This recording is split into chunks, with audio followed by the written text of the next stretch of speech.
ವಿದ್ಯಾರ್ಥಿಗಳೇ, ಇದನ್ನ ಸರಿಯಾಗಿ ಇದನ್ನು ಹಚ್ಕೋರಿ. ಒಂದು ವರ್ಗದ ಸುತ್ತಳತೆ ಮತ್ತು ವೃತ್ತದ ಪರಿಧಿ ಪ್ರತಿಯೊಂದು 44 ಸೆಂಟಿಮೀಟರ್ ಇದೆ. ಅವುಗಳ ಕ್ಷೇತ್ರಫಲವನ್ನು ಕಂಡು ಹಿಡಿಯಿರಿ. ನೋಡ್ರಿ, ಪರಿಧಿ ಕೊಟ್ಟಾಗ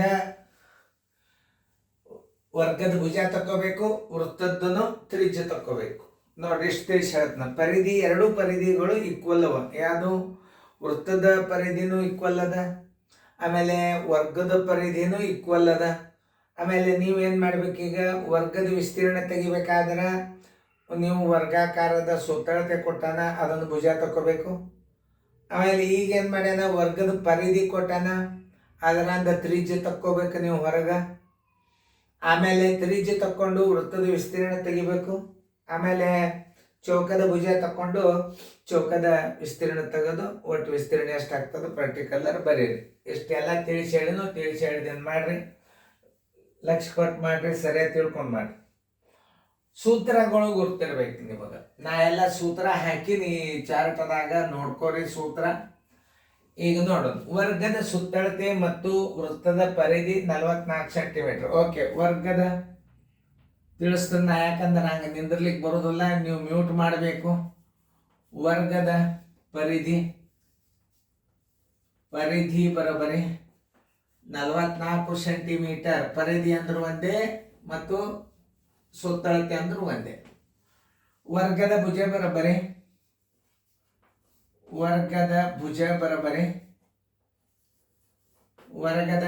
ಬರೋಬರಿ ಪರಿಧಿ ಭಾಗಲೆ 4 ಬರೋಬರಿ 44 ಸರ್ವಾಸ ಭಾಗಲೆ 4 ಒಂದಲೇ 4 11 ಭುಜ ಬರೋಬರಿ 11 ಸೆಂಟಿಮೀಟರ್.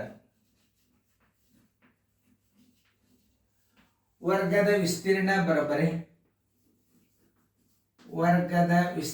ಬರೋಬರಿ ಏನದ ಸೂತ್ರ? ಭುಜ ಗುಂಡ್ಲೆ ಭುಜ ವರ್ಗದ್ದು 11 ಗುಂಡ್ಲೆ 11 ಬರೋಬರಿ 121 ಚದರ ಸೆಂಟಿಮೀಟರ್. ವರ್ಗದ ವಿಸ್ತೀರ್ಣ ಬಂತೀಗ ನಿಮ್ಗೆ ಒಂದು ಆನ್ಸರ್ ಸಿಗ್ತೀವಿ. ಇನ್ನು ವರ್ಗದ ಪರಿಧಿ ಎಷ್ಟದ ಅನ್ನೋದು ನೀವು ಬರ್ಕೋಬೇಕು. ವರ್ಗದ ಪರಿಧಿ ಸೂತ್ರ ಹಚ್ಚಿಕೊಂಡು ನೀವು ಅದನ್ನು ತಕ್ಕೋಬೇಕು. ವರ್ಗದ ಪರಿಧಿ ಸೂತ್ರ ಏನು? 2 ಗುಂಡ್ಲೆ ತ್ರಿಜ್ಯ ಗುಂಡ್ಲೆ ಆ ಸೂತ್ರ ಹಚ್ಕೊಂಡು ನೀವು ಏನು ತೆಗಿಬೇಕು? ವೃತ್ತದ ತ್ರಿಜ್ಯ ತಕ್ಕೋಬೇಕು. ಓಕೆ, ಇಲ್ಲಿ ನೋಡ್ರಿ ನಾ ಹೆಂಗ 2 ಗುಂಡ್ಲೆ ತ್ರಿಜ್ಯ ಗುಂಡ್ಲೆ ಪರಿಧಿ, ಇದು ಏನು? ತ್ರಿಜ್ಯ ಗುಂಡ್ಲೆ ಪಾಯ್ 22 ಈಕ್ವಲ್ ಟು ಏನು? ಪರಿಧಿ. ಈ ಸೂತ್ರ ಗುರ್ತಿರ್ಬೇಕು ನಿಮಗೆ. ಏನು? 2 ಗುಂಡ್ಲೆ ತ್ರಿಜ್ಯ ಗುಂಡ್ಲೆ 22 ಈ ಸೂತ್ರ ಹಚ್ಕೊಂಡ್ರಿ ಅಂದ್ರೆ ಇದು ಪರಿಧಿಯ ಸೂತ್ರ. ಈಗ ನಿಮಗೇನು ಬೇಕಾಗಿದೆ? ಈಗ ತ್ರಿಜ್ಯ ಬೇಕಾಗ್ಯದ. 2 ಗುಂಡ್ಲೆ ಎಕ್ಸ್ ಗುಂಡ್ಲೆ 22 ಈಕ್ವಲ್ ಟು 44 ಸೆಂಟಿಮೀಟರ್ ಏನದ? ಈಗ ಪರಿಧಿ ಅದ. ತಿಳ್ಕೊಬೇಕು ನೀವು ಹಿಂಗ. 22 44 7 24 2 44 7 x equal to 44 centimetre. X equal to 44 ಭಾಗಿಲೆ 44 7. ಈಗ ಚಿನ್ನ ಬದಲಾವಣೆ ಮಾಡ್ಬೇಕಂದ್ರೆ ಏನು ಮಾಡ್ಬೇಕು? 44ಕ್ಕೆ ಛೇದ ಏನು ಇಲ್ಲ ಅಂದ್ರೆ 1 ಇಟ್ಕೋರಿ. ಮ್ಯಾಲೆ 7 ಆಯ್ತು, ತಳಗ 44. ಯಾಕೆ? ವೃತ್ತಕರ್ಮ ರೂಪ ಆಗ್ತದ. ಇದನ್ನ ನೆನಪಿಟ್ಕೋರಿ. ಇಷ್ಟು ಪದ್ಧತಿ ಪ್ರಕಾರ ಗಣಿತ ಕಲಿಯೋರು ನೀವು. ಯಾವ ಬೇಕಾದ ಗಣಿತ ಬಂದರೂ ನಿಮಗೇನು ಪ್ರಾಬ್ಲಮೇ ಇಲ್ಲ. 2 ಗುಂಡ್ಲೆ ಎಕ್ಸ್ ಗುಂಡ್ಲೆ 22 7 ಬರೋಬರಿ 44 ಏನು ಪರಿಧಿ. 2 22 44 7 ಎಕ್ಸ್ ಈಕ್ವಲ್ ಟು 44 ಪರಿಧಿ. ಎಕ್ಸ್ ಬರೋಬರಿ ಇದು ಗುಣಾಕಾರ ಇದ್ದದ್ದು ಈಚೆಗೆ ಹೋತಂದ್ರೆ ಭಾಗಾಕಾರ ಚಿಹ್ನೆ ಹಾಕ್ಬೇಕು. ಭಾಗಾಕಾರ ಚಿಹ್ನದಾಗ ಕಡ್ತಾ ಹೊಡಿಲಿಕ್ಕೆ ಬರಂಗಿಲ್ಲ. ಭಿನ್ನರಾಶಿನ ಗುಣಾಕಾರ ಹಾಕಿದಾಗ ಗುಣಕ ವಿಲೋಮ ಆಗ್ತದೆ. ಅಂದ್ರೆ ತಳಗ 44 ಆಗ್ತದೆ, ಮ್ಯಾಲೆ 7 ಆಗ್ತದೆ. ಅವಾಗ ಈ ಪೂರ್ಣ ಸಂಖ್ಯೆ ಇದ್ದಾಗ ನೀವು ಏನು ಮಾಡಬೇಕು, ಛೇದ ಒಂದು ಇಟ್ಕೊಂಡು ಬಿಡ್ಬೇಕು, ಸುಮ್ ಕನ್ಫ್ಯೂಸ್ ಆಗಬಾರ್ದು. ಈ 44 ಆಯ್ತು, ಈ 40 ಏನು ಬಂತೀಗ 7 ಸೆಂಟಿಮೀಟರ್ ಏನು ಬಂತು, ತ್ರಿಜ್ಯ ಬಂತು. ಇನ್ನು ನಿಮ್ಮ ವೃತ್ತದ ವಿಸ್ತೀರ್ಣ ಸಿಕ್ಬಿಡ್ತೀವಿ. ತ್ರಿಜ್ಯ ಬರೋಬರಿ 7 ಸೆಂಟಿಮೀಟರ್, ವೃತ್ತದ ವಿಸ್ತೀರ್ಣ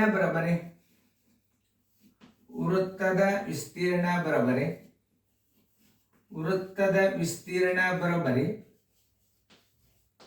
ಪೈ ಆರ್ ಸ್ಕ್ವೇರ್ ಇಜುಕಲ್ ಟು 22 ಗುಂಡ್ಲೆ ತ್ರಿಜ್ಯ 7 ಗುಂಡ್ಲೆ ತ್ರಿಜ್ಯ 7. ಈ 7 ಹೊತ್ತು 7 22 154 ಚದರ ಸೆಂಟಿಮೀಟರ್.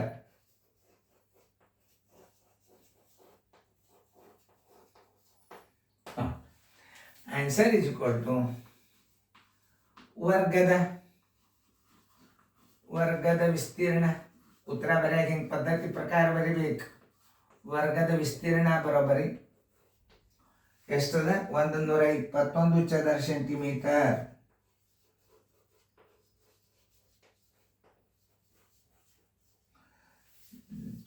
ವೃತ್ತದ ವಿಸ್ತೀರ್ಣ ಬರೋಬರಿ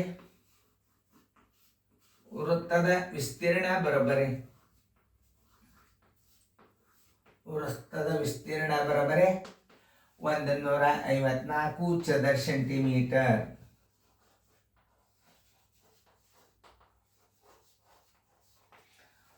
ನೋಡ್ರಿ ಉತ್ತರ ಹಿಂಗೆ ಸರಿಯಾಗಿ ತಿಳ್ಕೊಂಡ್ರಿ ಅಂತ ಮುಗಿದು. ನೋಡ್ರಿ ಇನ್ನೊಂದ್ಸಲ ವರ್ಗದ ಪರಿಧಿ ಕೊಟ್ಟಾನ ಅಂದ್ರು ಒಂದೇ, ಸುತ್ತಳತೆ ಅಂದ್ರು ಒಂದೇ, ಪರಿಧಿಗೆ ಇನ್ನೊಂದು ಹೆಸರೇನು, ಸುತ್ತಳತೆ.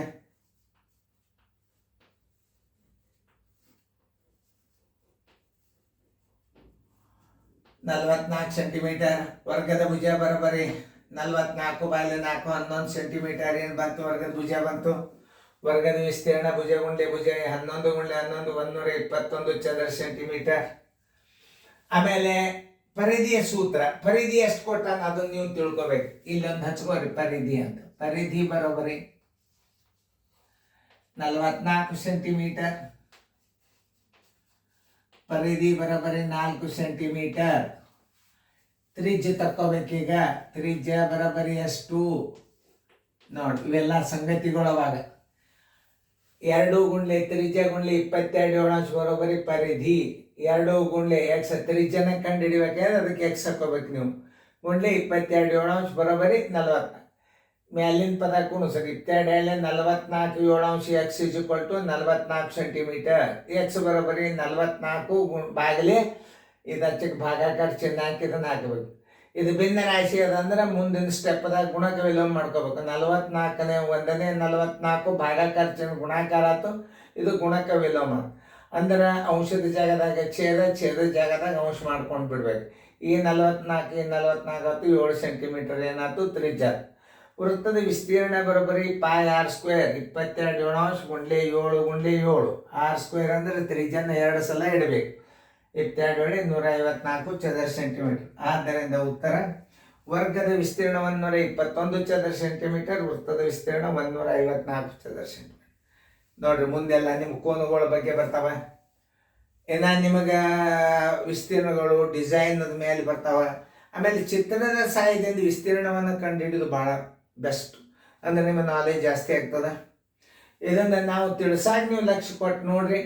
ಆಮೇಲೆ ಈಗ ನಾ ಯಾಕೆ ವೇಗವಾಗಿ ತಿಳಿಸ್ತೇನಂದ್ರೆ ಇದನ್ನ ತಿಳಿಸೋದ್ರಿಂದ ನೀವು ಮತ್ತೆ ಓಪನ್ ಮಾಡಿಬಿಡ್ರಿ, ಮತ್ತೆ ಪ್ರಶ್ನೆ ಒಂದಿಗೆ ಬಂದು ನಿಂದಿರ್ತದ. ವಿಡಿಯೋ ದೊಡ್ಡ ಆದಷ್ಟು ನಿಮಗೆ ತ್ರಾಸದು. ಮೊಬೈಲ್ದಾಗ ನಾಳೆ ಚಂದಂಗೆ ಬರ್ಕೋರಿ, ಚಂದಂಗೆ ಇದನ್ನು ಫೇರ್ದಾಗ ಬರ್ಕೋರಿ. ನೋಡ್ರಿ ನಾ ಎರಡು ಶಿಸ್ತು ಕಲಿಸಿನು, ಅದನ್ನೆಲ್ಲ ತಿಳ್ಕೊಂಡು ಪರಿಧಿ ಈಕ್ವಲ್ ಅದ ನೋಡ್ರಿ. ವರ್ಗದ ಪರಿಧಿ ಮತ್ತು ವೃತ್ತದ ಪರಿಧಿ ಸಮ ಇದ್ದಾಗ ಹೆಂಗೆ ಲೆಕ್ಕ ಮಾಡಬೇಕು ಬರ್ಕೊಡಿ ಫೇರ್ದಾಗ.